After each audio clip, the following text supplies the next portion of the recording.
शादी का घर था, हर तरफ खुशियों का माहौल था, लेकिन किसी को नहीं पता था कि कुछ ही देर में सब कुछ बदलने वाला है। दुल्हन आरती लाल जोड़े में सजी बैठी थी। उसकी आंखों में सपने थे और दिल में उम्मीद। तभी अचानक बाहर पुलिस की गाड़ियों की आवाज आई। पूरा घर घबरा गया। लोग एक दूसरे को देखने लगे। दरवाजा खुला और अंदर आई एक महिला आईपीएस अधिकारी। उसकी आंखों में सख्ती थी और चेहरे पर कोई भाव नहीं। सब लोग हैरान थे कि शादी के घर में पुलिस क्यों आई है। तभी आईपीएस अधिकारी ने सीधे दुल्हन की तरफ देखा और कहा, आरती, तुम्हें हमारे साथ चलना होगा। ये सुनते ही पूरे घर में सन्नाटा छा गया। दुल्हन के हाथ कांपने लगे। मां बेहोश होने वाली थी। दूल्हा गुस्से में बोला, ये सब क्या है? लेकिन आईपीएस अधिकारी ने बिना कुछ कहे एक फाइल आगे बढ़ा दी। उस फाइल में जो लिखा था उसे पढ़कर सबके होश उड़ गए। आरती पर गंभीर आरोप लगे थे। पिछले शहर में एक बड़ा फ्रॉड जिसमें लाखों रुपए का घोटाला हुआ था। दुल्हन की आंखों से आंसू गिरने लगे। वो बार बार कह रही थी, मैंने कुछ नहीं किया, लेकिन सबूत उसके खिलाफ थे। पुलिस आगे बढ़ी और उसे पकड़ लिया। पूरा परिवार टूट चुका था। शादी का घर अब दर्द में बदल चुका था। जब उसे गाड़ी में बैठाया जा रहा था, तभी अचानक आईपीएस अधिकारी रुक गई। उसने आरती की तरफ ध्यान से देखा, जैसे उसे कुछ याद आ रहा हो। फिर उसने धीरे से पूछा, तुम सच में कह रही हो कि तुमने कुछ नहीं किया? आरती ने रोते हुए सिर हिला दिया। आईपीएस अधिकारी कुछ पल के लिए चुप हो गई। फिर उसने तुरंत अपने स्टाफ को आदेश दिया, फाइल दोबारा चेक करो। सभी हैरान थे कि अचानक ये क्या हो रहा है। जांच शुरू हुई और कुछ ही देर में एक बड़ा सच सामने आया। असल में असली आरोपी कोई और था, जिसने आरती के नाम का इस्तेमाल करके फ्रॉड किया था।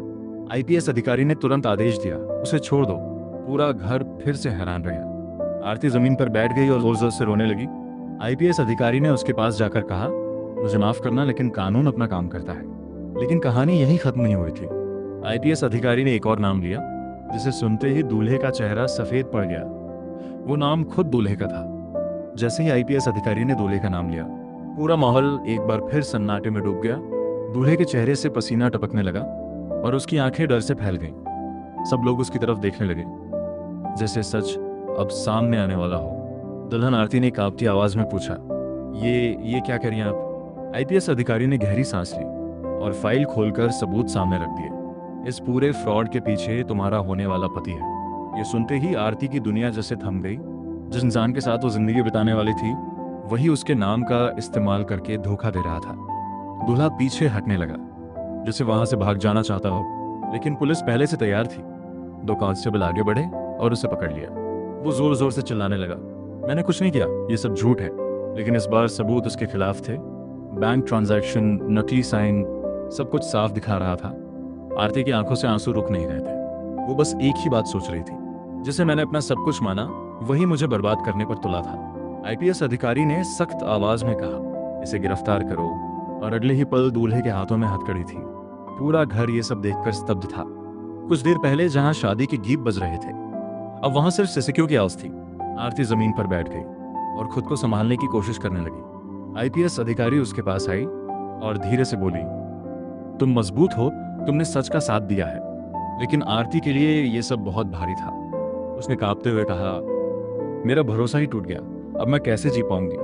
आईपीएस अधिकारी कुछ पल चुप रही, फिर बोली, कभी कभी जिंदगी हमें ऐसे मोड़ पे लाकर खड़ा कर देती है जहां हमें खुद को फिर से बनाना पड़ता है। बाहर पुलिस की गाड़ी तैयार थी। दूल्हे को उसमें बैठाया गया। जाते जाते उसने एक बार आरती की तरफ देखा। उस नजर में पछतावा भी था और डर भी, लेकिन अब बहुत देर हो चुकी थी। गाड़ी धीरे धीरे वहां से निकल गई। घर के लोग अभी भी सदमे में थे, लेकिन इस बार सच जीत चुका था। आरती ने आंसू पोंछे और खड़ी हो गई। उसके चेहरे पर दर्द जरूर था, लेकिन अंदर कहीं एक नई ताकत भी जन्म ले चुकी थी। उसने आसमान की तरफ देखा और धीरे से कहा, धन्यवाद, आपने मुझे बचा लिया। आईपीएस अधिकारी ने हल्की मुस्कान दी, क्योंकि आज उसने सिर्फ एक केस नहीं सुलझाया था, बल्कि एक जिंदगी को बर्बाद होने से बचा लिया था।